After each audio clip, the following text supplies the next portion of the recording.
Hi, my name is Daryl Mangosing, and I am a graduate student in public health at Tufts University School of Medicine in Boston.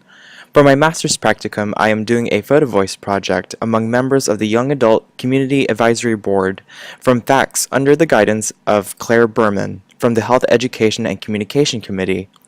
This presentation is intended to serve as a training session and orientation prior to going forward with the Photovoice project. Please follow along and listen closely as I go over each section of the presentation. First, I want to ask you to think about visual media and about how photos and videos are used in everyday life. Is it to document your experiences? Posting it on social media for friends, family, or even the public to see? Or to pass down information? Photos are traditionally used in Photovoice, but what is Photovoice? It was first used in the early 1990s by researchers in China studying reproductive health. They describe Photovoice as the process by which participants can identify, represent, and enhance their community through a specific photographic technique. Photovoice is unique because it relies more on the story and meaning behind the photograph than just the actual physical photograph. There are usually 3 steps. 1. Decide on what to photograph and capture that on camera. 2. Participate in critical reflection around the stories and meanings behind the photographs. And 3. Affect policy or social change. At the center of Photovoice, you, the participants, will actually be taking the photographs and video for this project and describing the meaning behind them, telling the researchers what is important to you and why. Here's a YouTube video that introduces the concept of Photovoice through photos from actual projects. Observe how the photos portray or tell the stories of the photographers. This Photovoice project will also compile all the photos and videos from the young adult CAB members into a single video compilation like this one. Photography is a very powerful tool for communication and provides an outlet for issues that are not always easy to talk about. Poverty, conflict, prejudice and disability leave so many people without a voice. Photovoice's guiding principle is to train people to document their lives. However, participatory photography also provides more than just a skill.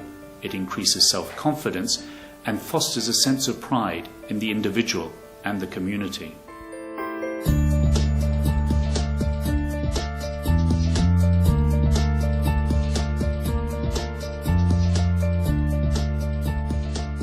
Storytelling with images brings great strength in many different ways.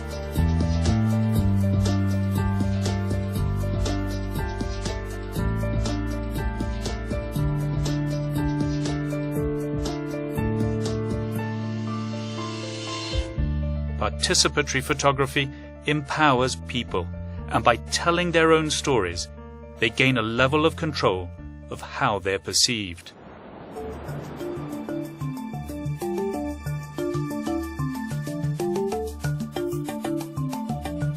For 10 years, Photovoice has built a unique track record and is a leader in the field. With a small team of professionals and volunteers working with a much larger team of trainers, facilitators and photographers, they have delivered over 50 workshops and community-based projects across 23 countries to hundreds of participants. Photovoice always works with partner organizations, from tiny community-based projects to international NGOs. Photovoice also shares its learning by producing resources that are used around the world.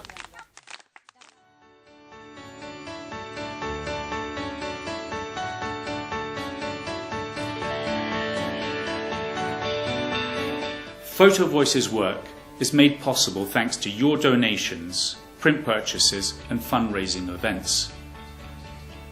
Your support is crucial to Photovoice while so many voices remain unheard.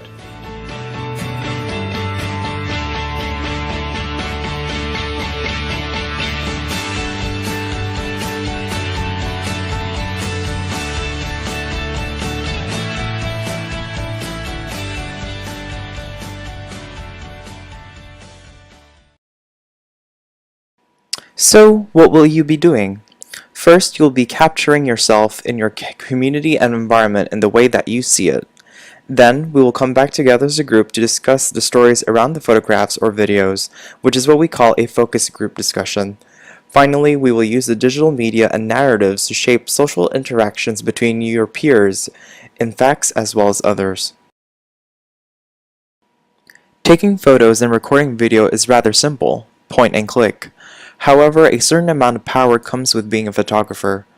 We will now discuss the ethics of photography as well as safety and media consent. There are two main issues around ethics. The first is invasion of privacy. How can someone's privacy be invaded while taking a photo?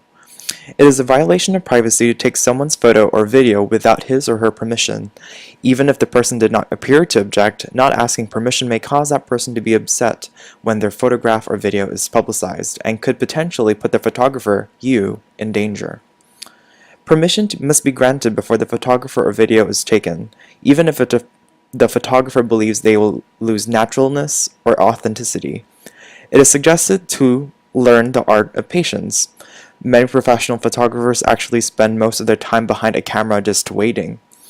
You may wait until the subjects have forgotten you are there so that naturalness is returned.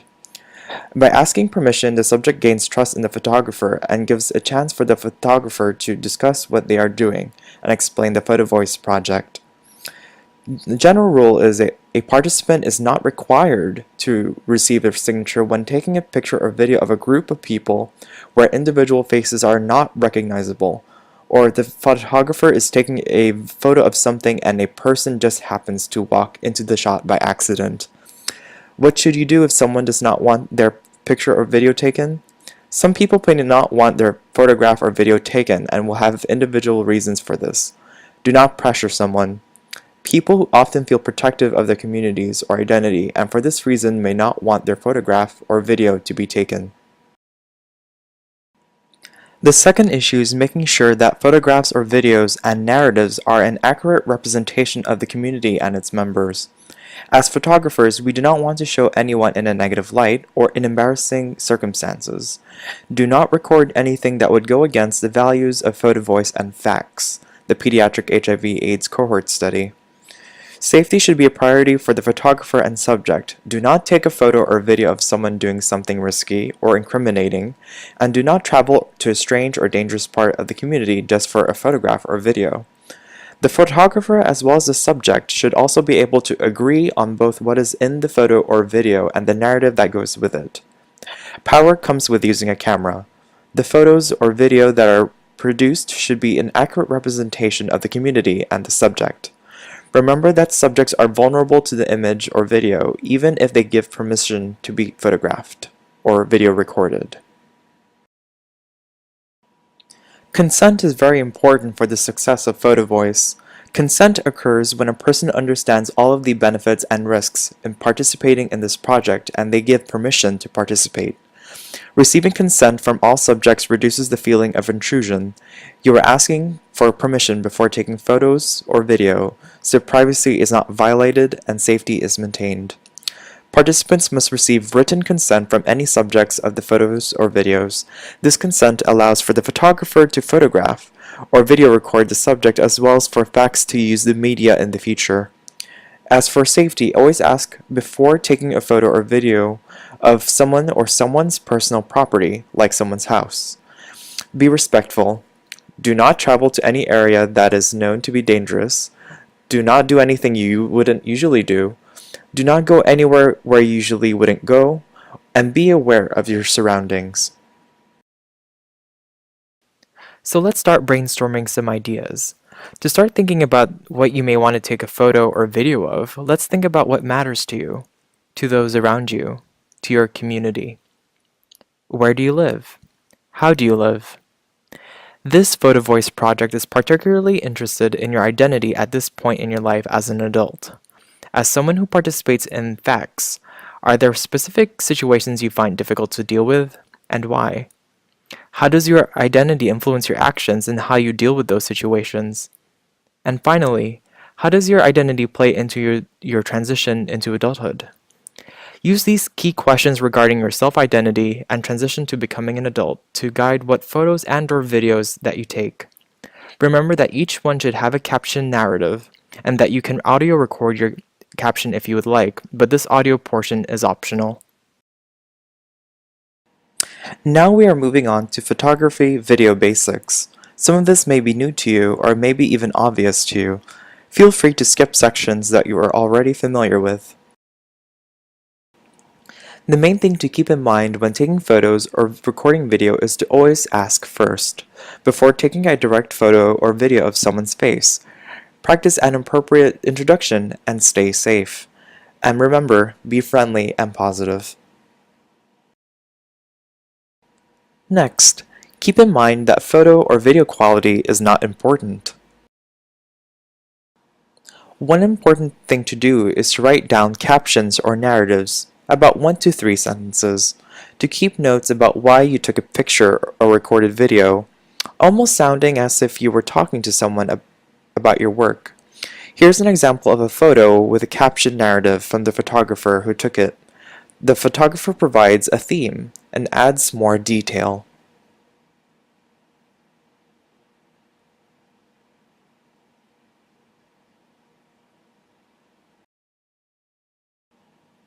Finally, here are some camera basics. While the example used here is for an iPhone, your device may be similar or different depending on the brand or model. The answer to some questions you may have about your cell phone or recording device may be easily found by searching it online on Google. Some of these may be obvious to you, and so please feel free to skip these sections, but otherwise follow along to make the best out of your photos or video for the project. In terms of camera operation, there should be a button or app that allows you to take photos. This is similar with recording videos, and that you may just have to switch your settings from taking a video to video recording. Likewise, this is similar with audio recording, but this may be done with a separate app or button on your device. In addition to writing down your captions, you are encouraged to actually speak your captions and record that audio to your work. But this is not required. In terms of composition, try different angles or points of view. Subjects can be around the center or they can be offset from the center towards the side if there is a purpose for doing so. The subject should generally fill the photo or video. For lighting and flash, first make sure to keep your fingers away from the lens so you do not cover the flash if you're using it. Stand about 3 to 8 feet away from subjects unless it is a macro shot. You can adjust for lighting conditions or flash by either checking your camera's flash setting or controlling the amount of light in the environment you are in if possible. Keep the sun to your back or to the side. Finally, there is editing, which can include cropping, filters, or enhancement. Feel free to edit the photo or video from within the device that took it, but please do so sparingly. Do not excessively edit your photos or video unless it is necessary to explain or portray the meaning of your story behind them. At the end of the Photovoice process, you will have to submit your digital files, which includes photos, video, or audio. One way to do that is to submit your files through a web browser if you uploaded your files to your desktop or laptop. First, click on the URL link that is provided in an email that will be sent to you. Next, click Add Files. Then choose and select the files based on where they are stored on the computer. Finally, click on Start Upload, which will start the process that will upload your files to a private and secure folder on Dropbox, which is an online web storage service also known as a cloud. The second method to submit your work is to send an email with the files as attachments to the following email address at faxphotovoice_9a9b at sendtodropbox.com. This will do the exact same thing with the first method, but this is particularly useful if you can only send your files directly from your cell phone or mobile device. Here are the media release forms that both you and your photo or video subjects will physically have to sign and submit to us in written form. You will receive copies of these forms in an email sent to you if you wish to participate in this Fax Photo Voice project. Proceed through each one by clicking the forward button or arrow.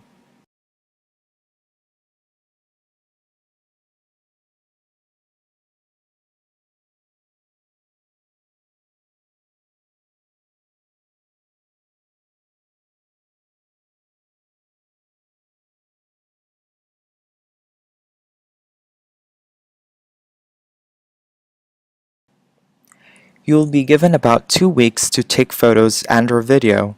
You'll be expected to finish by June 15th, Monday. Remember that there are no limitations to the number of photos or videos you can take, but please be reasonable as this is only a summer project. Once you are done with taking photos or video recording, please remember to immediately submit all of your digital files to us. You do not have to wait until June 15th to do so, but you are given until that time to finish all of your work. At the next session, we will be discussing the photos and videos that you all have taken. Be prepared to discuss what the photos or videos are of and what they mean to you, to the entire group. If it helps, write down what you have taken and the meanings behind them as you go. We will also be brainstorming goals and ways in which we can use this visual media to spark dialogue among your peers and facts. Please expect to have this focus group on the June call on the 23rd. This concludes the Photovoice training and orientation for this FACS Photovoice project. If you happen to have further questions, please feel free to contact Claire Berman at cberman@hsph.harvard.edu or call her at 617-432-1853. Thank you so much for your time and attention.